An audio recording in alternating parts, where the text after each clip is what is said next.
Hi, this is the extended hand of humanity, the 21st century underground railroad for pro-democracy Americans seeking safe passage to the truth, as well as the assault on our democracy and those that pose it. I'm your conductor, Mike B. Welcome aboard.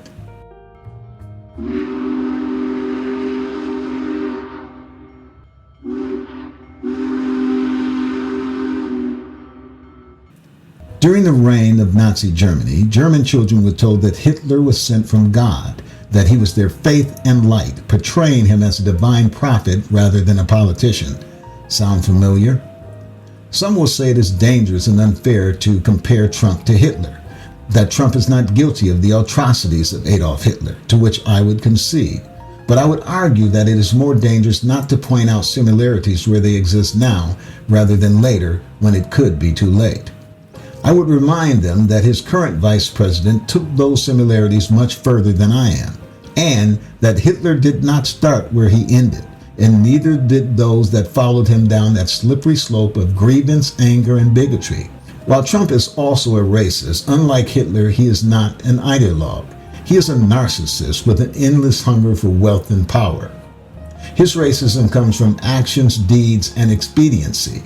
He views it as nothing more than a tool, a way of distracting from his true agendas. It was not difficult for Trump to see that birtherism and Sarah Palin's claim of the real Americans drew large crowds and followers, that there was a thirst that had not been quenched in a long time, a hunger waiting to be fed, unleashed by the election of Barack Obama.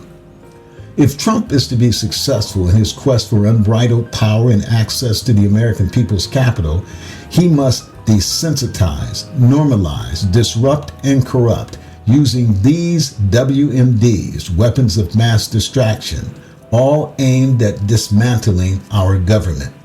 To successfully replace democracy with autocracy, he must not only control the government, he must also control the news media and law enforcement, replacing competent patriots with incompetent loyalists, voiceless sycophants that understand their role is to do his dirty deeds and to parrot his misleading lies. Trump and the MAGA Republicans control all three branches of the government, the executive branch, the House, and the Senate.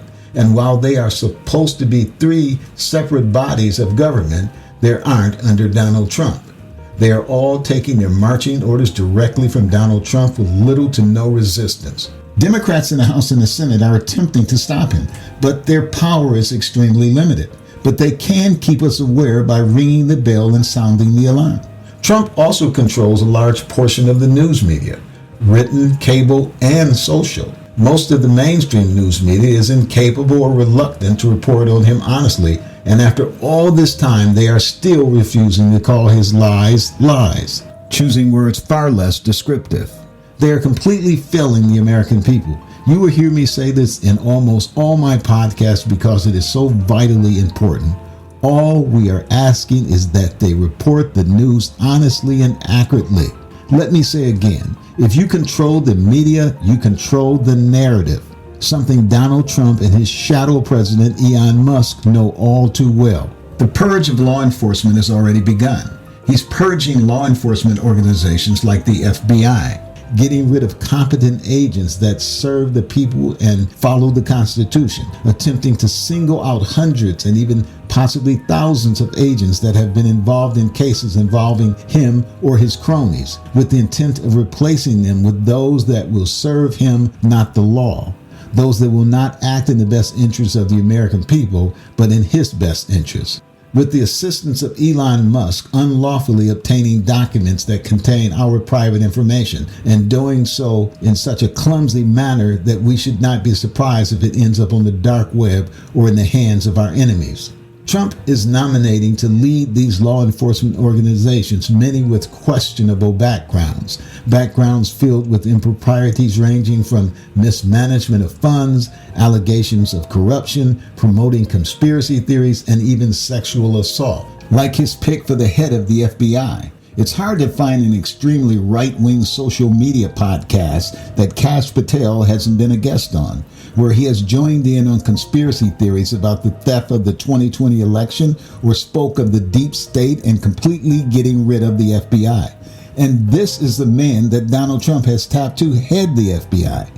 Kash Patel will serve two purposes for Donald Trump: a yes man sycophant and resident person of color.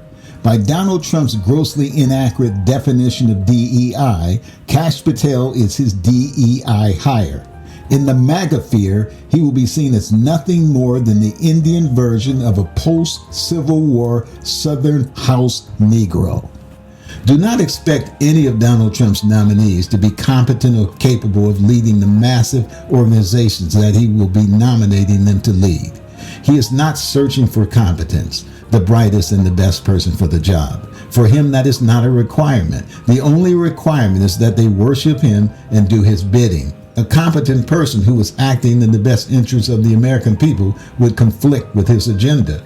Unfortunately for us, the American people, our lives, our health, and our livelihood depend on having competent people in these roles, which is why we must remain engaged so that we are aware of everything that they are doing and how it will impact us. We won't be able to stop all of it, but we must remain diligent and united, and we must try. There is power in numbers. Many of those that voted for Trump will have their FAFO, F around and find out moment where they will realize they are being impacted as well. One of the things that I've observed about Donald Trump is that he forecasts what he is going to do before he does it. One of the ways that he does it is by accusing others of doing it first. You can almost always guarantee that if Donald Trump is accusing someone of doing something, it is something that he is either doing or intends to do. When he spoke about the enemy within, he was talking about himself. When he spoke of the election being stolen, that was his intent. When Donald Trump released the 1,500 plus insurrectionists by way of pardons, he said that they were good people who had been done wrong, and perhaps he could find positions for them. What we must ask ourselves is, could those positions be in law enforcement? The FBI, CIA, and other local and government law enforcement organizations. Keep in mind, many of them were known members of white supremacist organizations and neo-Nazis. Some had the audacity to wear Nazi swastikas and carry Confederate flags during the January 6th insurrection. I believe that he anticipates there will be an uprising when people finally catch on to his true motives. You may recall he said if there are protests that he would turn the military on American citizens, and that he would also give police full immunity against prosecution. If some of those insurrectionists find their way into law enforcement, we should be terrified. In my very first podcast, I said that I was not a conspiracy theorist and that I was not building any bunkers in anticipation of doomsday, but that I did read the writing on the wall, and the writing is on the wall. I've also said that the next 100 days could very well be the most consequential in American history.